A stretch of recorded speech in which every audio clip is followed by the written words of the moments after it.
course, you know I'm Scotty. I am from Upper Marlboro, Maryland, and I am a R&B rapper. Yeah. Girl, I'm trying to make.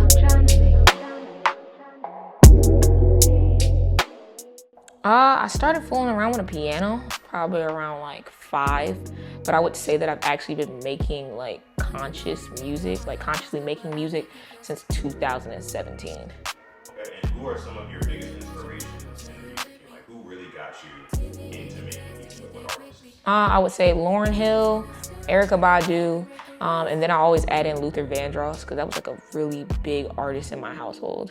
What is an R&B rapper? I would say an R&B rapper has the ability to use R&B tones in order to create music, and always could do R&B if they felt like it, but they use rhyme schemes that mimic rappers. So if they decided to take a rap career, they could do it, and if they decided to take an R&B career, that they could do it, but they use those two genres in order to mesh and create something.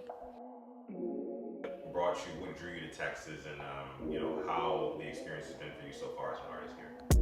Texas actually drew me here because it's the cheapest place to live. We all know Maryland isn't that cheap to live. It's not cheap at all. But I also found out that Maryland doesn't have the biggest music scene or the most community in the music scene. And Houston has a huge community of musicians that are willing to work with you and willing to propel you and tell you what you need to do in order to get to that next level. And I love them for that. So I think I'm starting to feel more at home in Houston when it comes to my music. Any artists that you necessarily want to give a shout out to that you met so far? Oh yeah, big shout out to my girl, Tony Snow, bro. Tony Snow doing it big out here.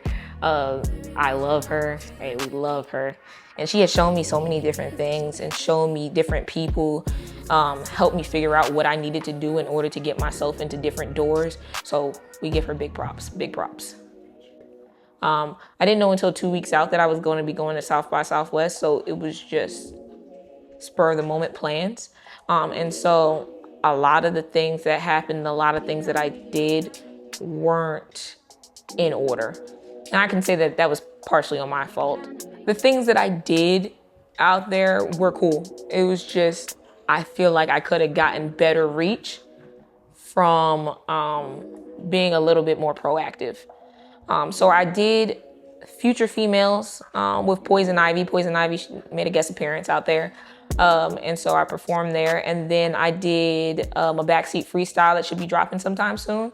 And then I did Behind the Bars Live. And that should be dropping sometime soon.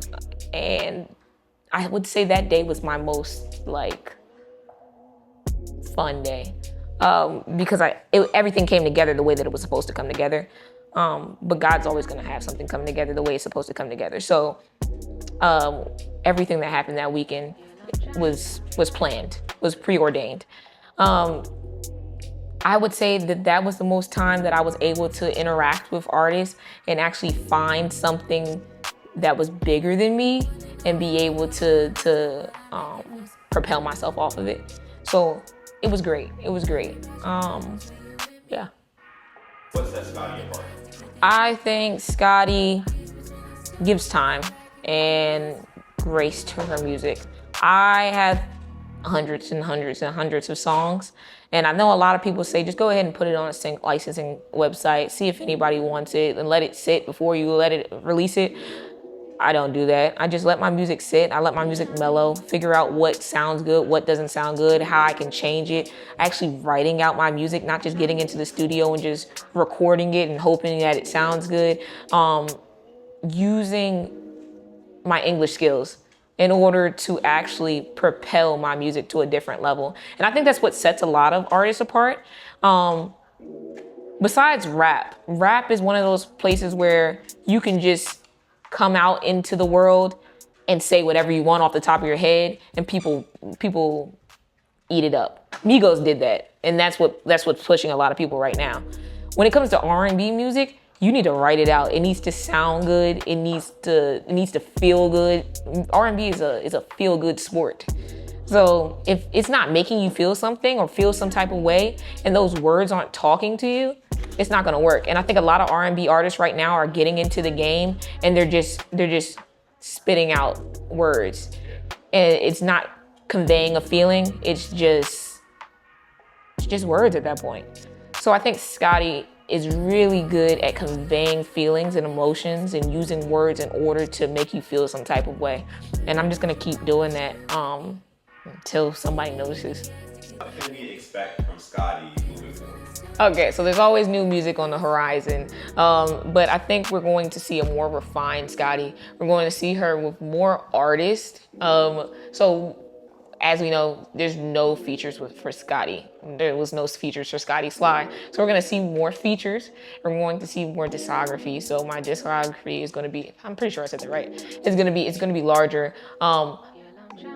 Expect a live performance somewhere in the near future, and then maybe an EP somewhere in there.